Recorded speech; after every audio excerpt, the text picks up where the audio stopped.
Allez, cul sec. Hop.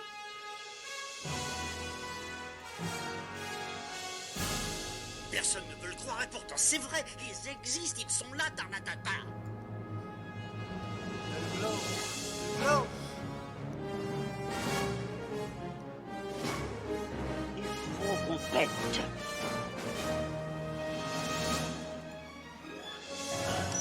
Voyons, circuit branché, correcteur temporel temporisé.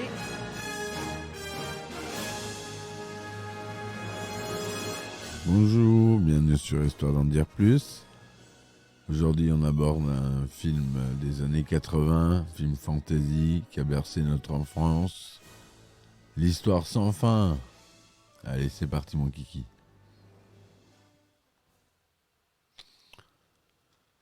Alors, l'histoire sans fin, Die Unendliche Geschichte, The Never-Ending Story, est un film germano-américain. Et oui, on ne le savait pas forcément ça. Pour nous, c'était plus un film américain.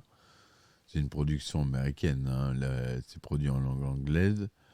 Mais c'est une production germano-américaine réalisée par Wolfgang Petersen, un réalisateur allemand, et sorti en 1984. Il s'agit d'adaptation de la première moitié du roman de Michael Ende, L'Histoire sans fin.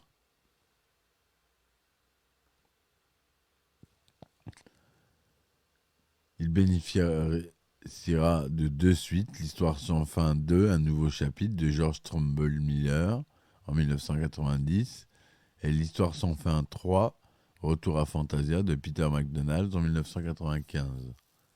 Au scénario, on retrouve Wolfgang Petersen, le réalisateur, ainsi que Hermann Weigel. En acteurs principaux, on a un peu des inconnus, Barrett Oliver, Noah Hathaway, Tammy Stronach. La société de production, c'est Bavaria Film. Le film dure 94 minutes. Le synopsis. Bastien, un garçon d'une dizaine d'années, de nature introvertie et solitaire, a du mal à communiquer avec son père depuis la mort de sa mère. Un matin, avant de partir à l'école, son père lui demande d'arrêter d'être dans la lune et d'avoir les pieds sur terre. Sur le chemin de l'école, il se fait poursuivre par trois garçons qui tentent de le racketter, puis le mettent dans une poubelle. En les fuyant, il trouve refuge dans une librairie. Le libraire lui tient ses propos énigmatiques sur un livre intitulé L'Histoire sans fin. Après que Bastien lui a confié son goût pour la lecture, arrivé en retard à l'école et découvrant sa classe en plein contrôle de mathématiques, Bastien décide de se cacher dans le grenier de l'établissement et entame la lecture du livre. Celle-ci narre une histoire se déroulant dans le monde fantastique de Fantasia. Le néant est apparu récemment et il fait disparaître des morceaux de ce monde. Pour résoudre ce problème, les habitants font appel à Atreyu, un guerrier qui a les traits d'un enfant et une allure d'Amérindien. Sa mission est de trouver un remède pour l'impératrice malade, ce qui permettra de sauver ce monde. Ailleurs sur Fantasia, Gmork, une créature de l'ombre qui ressemble à un énorme loup, se met sur sa piste. Celui-ci narre l'histoire. Atreyu parcourt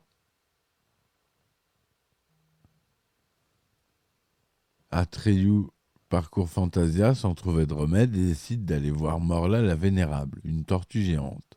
Sur le chemin qui mène à Morla, Atreyu voit Atrax, son cheval, mourir, emporté par les marécages de la mélancolie. Morla l'oriente vers l'oracle sudérien, qui se trouve à des milliers de kilomètres.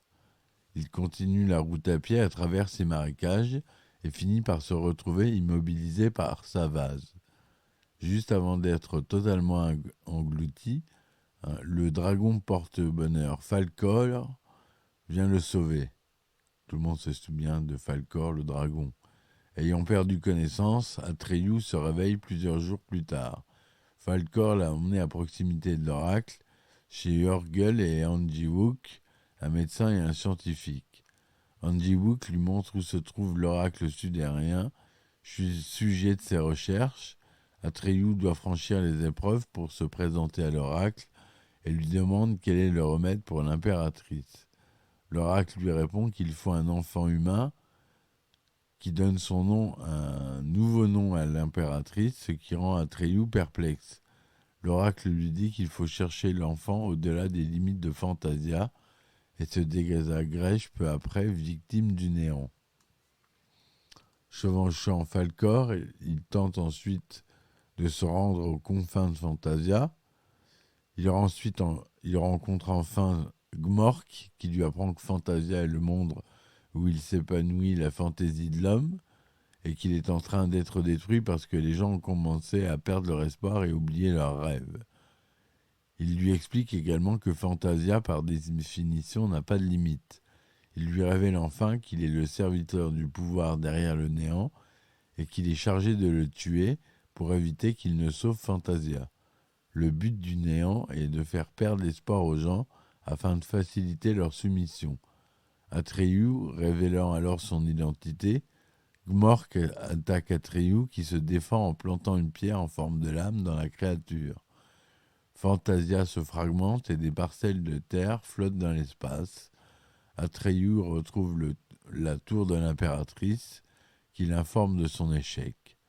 L'impératrice lui révèle alors qu'elle savait déjà comment allait se finir sa quête et que le but était de rentrer en contact avec l'enfant humain à travers l'histoire sans fin. Elle dévoile par la même occasion, par mise en abîme, que Bastien aussi fait partie d'une histoire ayant lui aussi ses spectateurs. Elle s'adresse alors directement à Bastien, lui demandant de lui donner son nom, qu'il est le seul à connaître. Bastien, repensant à sa discussion avec son père du matin, refuse d'abord, mais finit par prononcer le nom qu'il a choisi. Il se retrouve alors aux côtés de l'impératrice, qui lui présente un grain de sable, l'unique reste de Fantasia. Elle lui indique que Fantasia peut renaître selon ses vœux. Bastien recrée alors Fantasia, vœu après vœu. Il en profite également pour se venger des 3 garçons. Voilà un peu l'histoire du film. Donc, c'est une production vraiment américano-allemande. Il y a plus, au décor, on retrouve un Allemand, au costume aussi, à la photographie, c'est un Allemand aussi, membre de l'ASC. La musique aussi. Aux effets spéciaux, c'est Brian Johnson, un Anglais. Le budget est de 27 millions de dollars. Tourné en langue anglaise. Il est sorti en Allemagne le 6 avril 1984, aux États-Unis le 20 juillet 1984 et en France le 21 novembre 1984.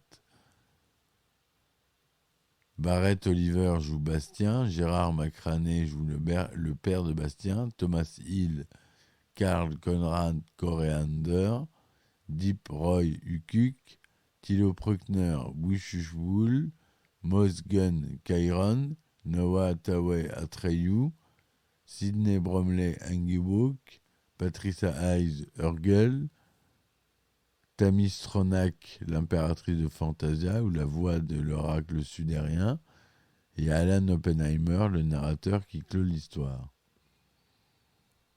On a des créatures, un golem mangeur de pierre, Artax, le cheval blanc d'Atreyu.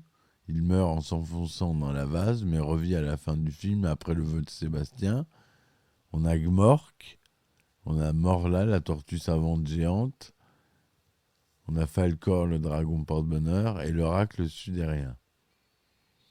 Le film est tourné en anglais et ses scènes sont principalement tournées au studio de Bavaria Film de Grunewald, dans la banlieue de Munich, mais aussi à Vancouver au Canada et en Espagne. Tourné en majeure partie en Allemagne durant l'été de l'année 83, le plus chaud dans le pays depuis 25 ans, la production de film connaît des complications. L'une des statues de la Tour d'Ivoire fond notamment sous l'effet de la chaleur et les arrière-plans bleus sont parfois impossibles à utiliser. L'acteur Noah Hathaway, qui incarne Atreyu, joue de malchance durant la production du film. Il est légèrement piétiné par son destrier lorsqu'il apprend à monter à cheval. Lors de la tournage de la séquence de la noyade d'Artax dans le marécage de la Mélancolie, la jambe de l'acteur est prise dans un ascenseur.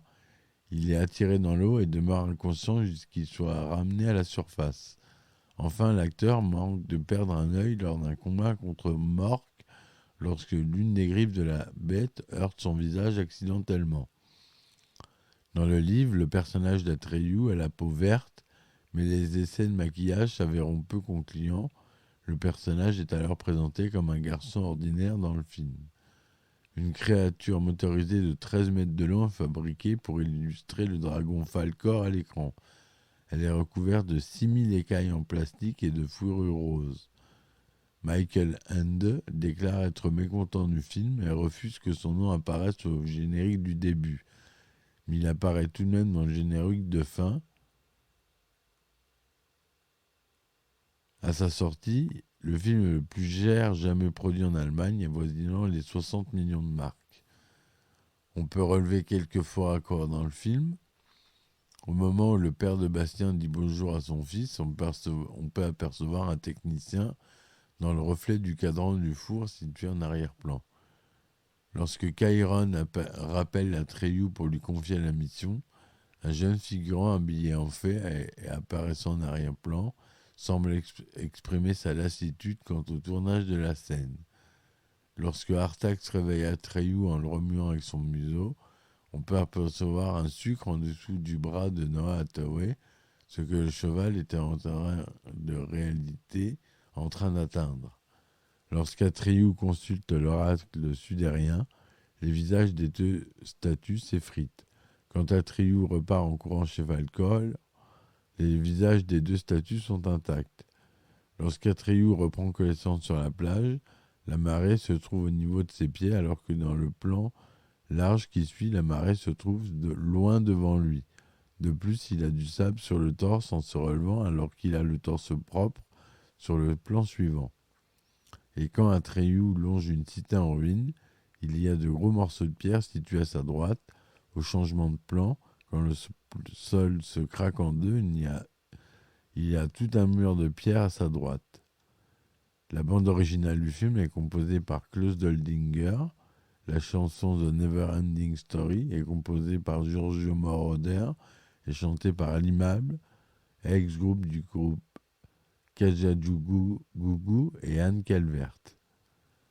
Le film connaît un succès mitigé en Amérique du Nord, rapportant environ 20 158 000 $ dans cette partie du monde pour un budget de 27 millions de dollars. En France, il réalise 739 000 entrées. Il rentre cependant largement dans ses dépenses, avec près de 100 millions de dollars au box-office mondial. Il reçoit un accueil critique favorable, recueillant 81% de critiques positives sur Rotten Tomatoes. Noah Hathaway remporte le Saturn Award du meilleur jeune acteur. Le film est nommé pour le Saturn Award du meilleur film fantastique et le Saturn Award de la meilleure musique. La chanson du film The Never Ending Story, interprétée par Limal, est un classique des années 80. Elle a été remixée et reprise dans de nombreuses compilations. Dans l'épisode final de la saison 3 de la série Stranger Things, dont l'intrigue se situe en 1985, deux protagonistes interprètent la chanson. Voilà ce que je voulais dire sur ce film de notre enfance, et même Stranger Things a repris, c'est bien qu'il est rentré dans le fond de la pop culture, il est là. Donc voilà ce que je voulais vous dire sur ce film, j'espère que ça vous aura plu. Je vous remercie de m'avoir suivi jusque-là. N'hésitez pas à mettre des likes et des commentaires. Et si vous voulez participer au projet, vous pouvez désormais participer à Ulule, sur Ulule. Vous tapez Histoire d'en dire plus. Vous pouvez contribuer au projet. Sur Tipeee, sur Patreon, il y a des épisodes inédits en vous abonnant. Notamment des secrets d'anecdotes de tournage sur le film Retour vers le futur, Star Wars, etc., etc., les monuments du cinéma. Voilà, merci de m'avoir écouté. J'espère que je vous ai plu. Et je vous dis à bientôt. Ciao, ciao.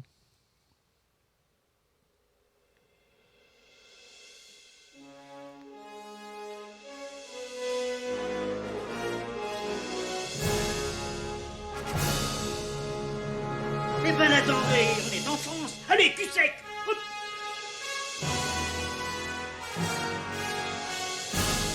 Personne ne veut le croire et pourtant c'est vrai, ils existent, ils sont là, Tarnatata.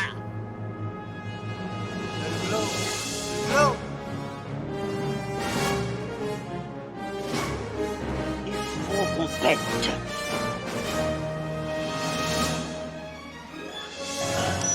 Voyons, circuit branché, correcteur temporel temporisé,